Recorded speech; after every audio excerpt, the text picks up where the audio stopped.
قال الملأ الذين استكبروا من قومه لنخرجنك يا شعيب والذين آمنوا معك من قريتنا أو لتعودن في ملتنا قال أولو كنا كارهين قد افترينا على الله كذبا إن عدنا في ملتكم بعد إذ نجانا الله منها وما يكون لنا أن نعود فيها إلا أن يشاء الله ربنا وسع ربنا كل شيء علما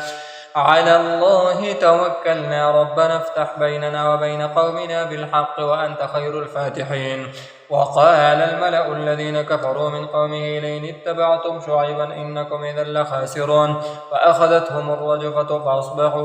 فأصبحوا في ديارهم جاثمين. الذين كذبوا شعيبا كأن لم يغنوا فيها الذين كذبوا شعيبا كانوا هم الخاسرين. فتولى عنهم وقال يا قوم لقد أبلغتكم رسالات ربي ونصحت لكم فكيف آسى على قوم كافرين. وما أرسلنا في قرية من نبي إلا أخذنا أهلها بالبأساء والضراء لعلهم يضرعون ثم بدلنا مكان السيئة الحسنة حتى عفوا وقالوا قد مس آباءنا الضراء والسراء فأخذناهم بغتة وهم لا يشعرون. ولو أن أهل القرى آمنوا واتقوا لفتحنا عليهم بركات من السماء والأرض ولكن كذبوا فأخذناهم بما كانوا يكسبون.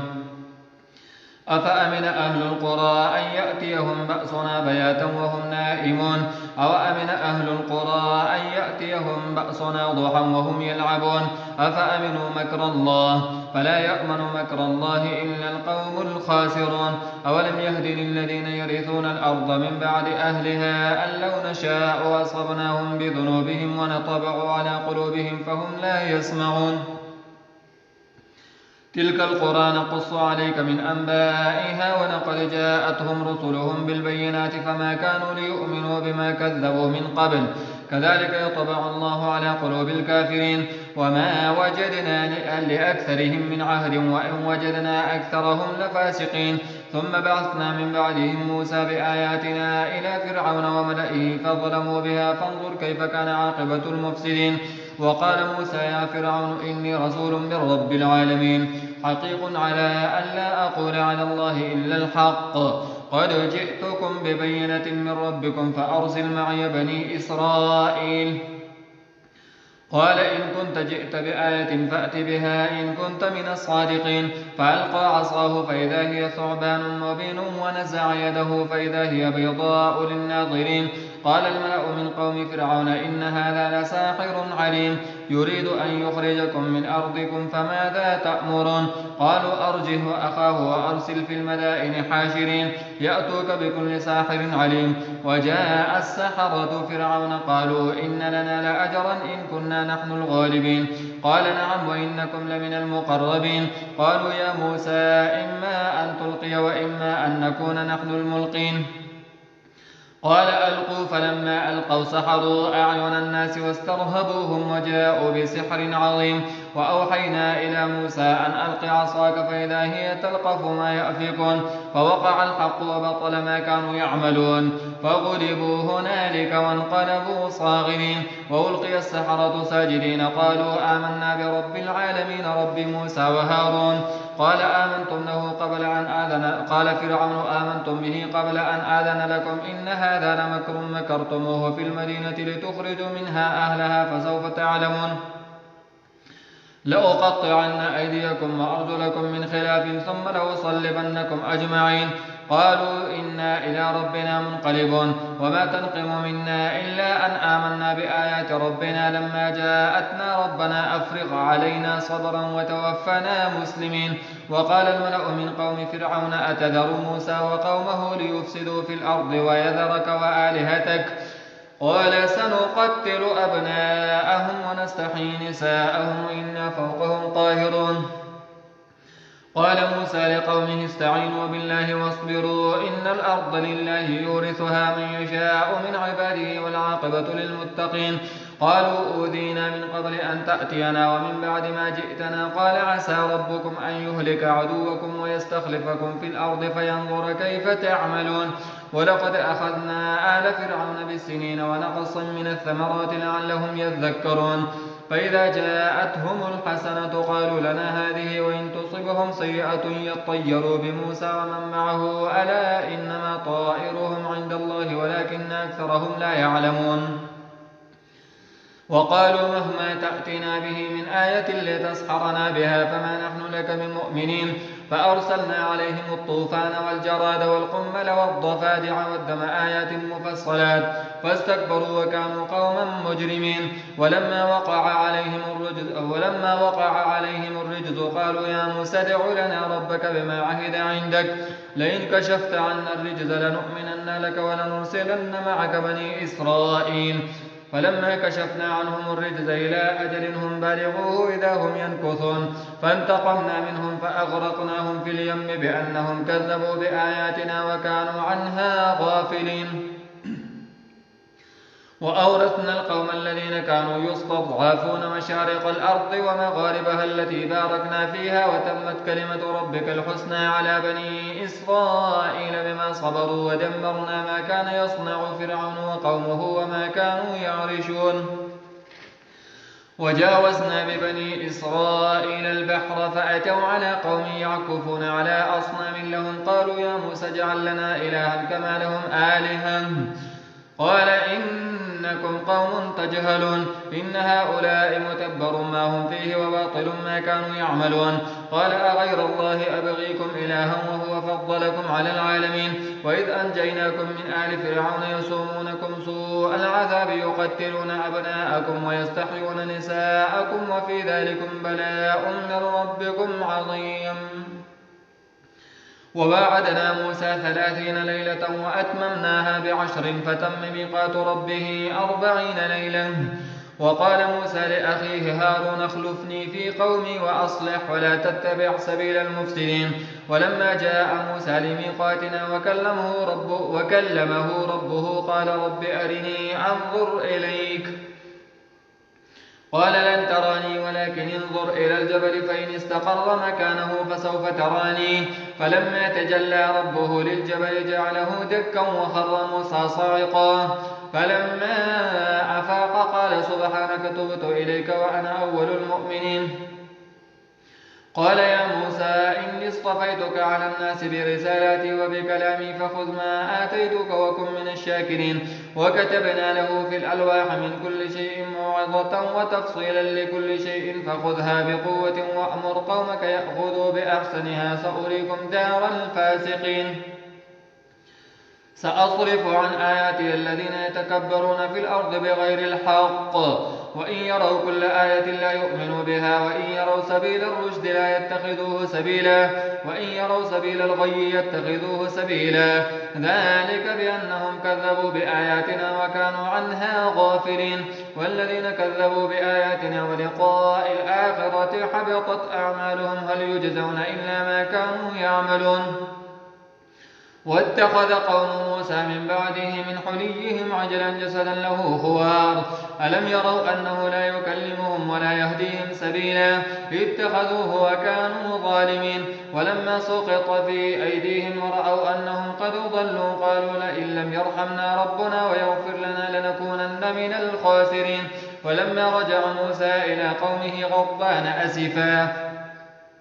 قال بئس ما خلفتموني من بعدي أعجلتم أمر ربكم وألقى الألواح وأخذ برأس أخيه يجره إليه قال ابن أم إن القوم استضعفوني وكادوا يقتلونني فلا تشمت بي الأعداء ولا تجعلني مع القوم الظالمين قال رب اغفر لي ولأخي وأدخلنا في رحمتك وأنت أرحم الراحمين إن الذين اتخذوا العجل سينالهم غضب من ربهم وذلة في الحياة الدنيا وكذلك نجزي المفترين والذين عملوا السيئات ثم تابوا من بعدها وآمنوا إن ربك من بعدها لغفور رحيم ولما سكت عن موسى الغضب أخذ الألواح وفي نسختها هدى ورحمة للذين هم لربهم يرهبون واختار موسى قومه 70 رجلا لميقاتنا فلما أخذتهم الرجفة قال رب لو شئت أهلكتهم من قبل وإياي أتهلكنا بما فعل السفهاء منا إن هي إلا فتنتك تضل بها من تشاء وتهدي من تشاء، أنت ولينا فاغفر لنا وارحمنا وأنت خير الغافرين. واكتب لنا في هذه الدنيا حسنة وفي الآخرة إنا هدنا إليك. قال عذابي أصيب به من أشاء ورحمتي وسعت كل شيء، فسأكتبها للذين يتقون ويؤتون الزكاة والذين هم بآياتنا يؤمنون، الذين يتبعون الرسول النبي الأمي الذي يجدونه مكتوبا عندهم في التوراة والإنجيل، يأمرهم بالمعروف وينهاهم عن المنكر ويحل لهم الطيبات ويحرم عليهم الخبائث ويضع عنهم إصرهم والأغلال التي كانت عليهم، فالذين آمنوا به وعزروه ونصروه واتبعوا النور الذي أنزل معه أولئك هم المفلحون. قل يا أيها الناس إني رسول الله إليكم جميعا الذي له ملك السماوات والأرض لا إله إلا هو يحيي ويميت، فآمنوا بالله ورسوله النبي الأمي الذي يؤمن بالله وكلماته واتبعوه لعلكم تهتدون. ومن قوم موسى أمة يهدون بالحق وبه يعدلون، وقطعناهم 12 أسباطا أمما. وأوحينا إلى موسى إذ استسقاه قومه أن اضرب بعصاك الحجر، فانبجست منه 12 عينا، قد علم كل أناس مشربهم، وظللنا عليهم الغمام وأنزلنا عليهم المن والسلوى، كلوا من طيبات ما رزقناكم وما ظلمونا ولكن كانوا أنفسهم يظلمون. وإذ قيل لهم اسكنوا هذه القرية وكلوا منها حيث شئتم وقولوا حطة وادخلوا الباب سجدا نغفر لكم خطيئاتكم سنزيد المحسنين. فبدل الذين ظلموا منهم قولا غير الذي قيل لهم فأرسلنا عليهم رجزا من السماء بما كانوا يظلمون. واسألهم عن القرية التي كانت حاضرة البحر إذ يعدون في السبت إذ تأتيهم حيتانهم يوم سبتهم شرعا ويوم لا يسبتون لا تأتيهم كذلك نبلوهم بما كانوا يفسقون. وإذ قالت أمة منهم لم تعظون قوما الله مهلكهم أو معذبهم عذابا شديدا قالوا معذرة إلى ربكم ولعلهم يتقون. فلما نسوا ما ذكروا به أنجينا الذين ينهون عن السوء وأخذنا الذين ظلموا بعذاب بئيس بما كانوا يفسقون. فلما عتوا عما نهوا عنه قلنا لهم كونوا قردة خاسئين. وإذ تأذن ربك ليبعثن عليهم إلى يوم القيامة من يسومهم سوء العذاب إن ربك لسريع العقاب وإنه لغفور رحيم. وقطعناهم في الأرض أمما منهم الصالحون ومنهم دون ذلك وبلوناهم بالحسنات والسيئات لعلهم يرجعون. فخلف من بعدهم خلف ورثوا الكتاب يأخذون عرض هذا الأدنى ويقولون سيغفر لنا وإن يأتهم عرض مثله يأخذوه. ألم يؤخذ عليهم ميثاق الكتاب ألا يقولوا على الله إلا الحق ودرسوا ما فيه والدار الآخرة خير للذين يتقون أفلا تعقلون. والذين يمسكون بالكتاب وأقاموا الصلاة إنا لا نضيع أجر المصلحين.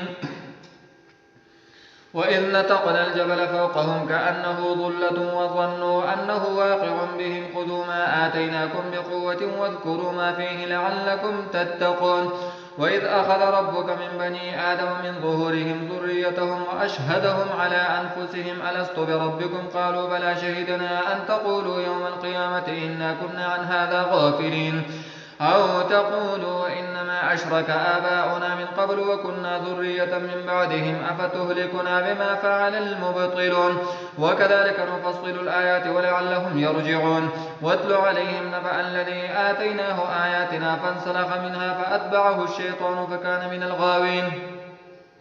ولو شئنا لرفعناه بها ولكنه أخلد إلى الأرض واتبع هواه فمثله كمثل الكلب إن تحمل عليه يلهث أو تتركه يلهث ذلك مثل القوم الذين كذبوا بآياتنا فقصص القصص لعلهم يتفكرون. ساء مثلا القوم الذين كذبوا بآياتنا وأنفسهم كانوا يظلمون. من يهد الله فهو المهتدي ومن يضلل فأولئك هم الخاسرون. ولقد ذرأنا لجهنم كثيرا من الجن والإنس لهم قلوب لا يفقهون بها ولهم أعين لا يبصرون بها ولهم آذان لا يسمعون بها أولئك كالأنعام بل هم أضل أولئك هم الغافلون ولله الأسماء الحسنى فادعوه بها وذروا الذين يلحدون في أسمائه سيجزون ما كانوا يعملون وممن خلقنا أمة يهدون بالحق وبه يعدلون والذين كذبوا بآياتنا سنستدرجهم من حيث لا يعلمون وأملي لهم إن كيدي متين أولم يتفكروا ما بصاحبهم من جنة إن هو إلا نذير مبين أولم ينظروا في ملكوت السماوات والأرض وما خلق الله من شيء وأن عسى أن يكون قد اقترب أجلهم فبأي حديث بعده يؤمنون من يضلل الله فلا هادي له ويذرهم في طغيانهم يعمهون يسألونك عن الساعة أيان مرساها قل إنما علمها عند ربي لا يجليها لوقتها إلا هو ثقلت في السماوات والأرض لا تأتيكم إلا بغتة يسألونك كأنك حفي عنها قل إنما علمها عند الله ولكن أكثر الناس لا يعلمون قل لا أملك لنفسي نفعا ولا ضرا إلا ما شاء الله ولو كنت أعلم الغيب لاستكثرت من الخير وما مسني السوء إن أنا إلا نذير وبشير لقوم يؤمنون